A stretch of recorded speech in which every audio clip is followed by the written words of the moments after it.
我係 Lexi K 安桃子啊！我成日都聽到人哋講一樣嘢叫做膠原槍，到底咩係膠原槍咧？等我帶大家睇下。呢一部就係 The Matrix 嘅膠原槍啦。嗱，佢咧利用咗600萬赫茲嘅單極射頻，進行60至70度嘅定點加熱，佢咧可以令到你嘅骨膠原增生，咁咧你嗰個面部輪廓即時就有一個提升嘅效果，所有下垂晒嘅肌肉咧仲會全部 lifting 晒添。唉，唔好講咁多啦，等我即刻試下先。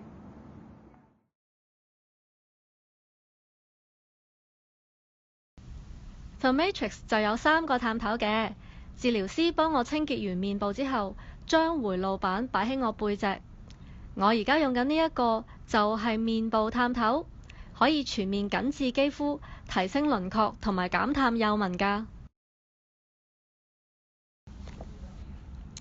呢排成日都捱夜，黑眼圈出晒嚟啊！嗱，呢一個眼部專屬嘅探頭就啱晒我啦。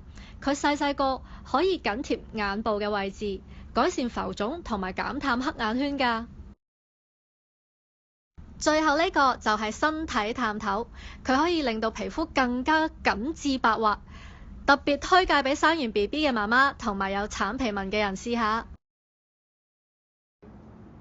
好多人都擔心咧做呢部機會痛啦，但係我做完之後就發覺真係一啲都唔痛，仲好舒服，純粹有少少暖暖地嘅啫。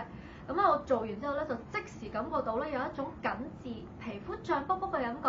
咁我即刻咧影相都發覺塊面好似細塊咗咁啊！到底咩人適合做呢部機呢？其實任何人都可以㗎，尤其是25歲之後咧，你會發覺皮膚嘅骨膠原咧開始流失得越嚟越快。有啲咩問題會出現？例如毛孔粗大啦、乾紋幼紋啦，或者咧係越嚟越有下垂嘅跡象喎。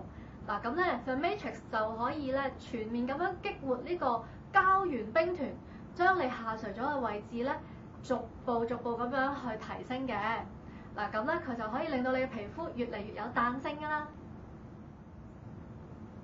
貴為而家美容界最 hit 嘅2部儀器，佢哋就梗有啲分別㗎啦。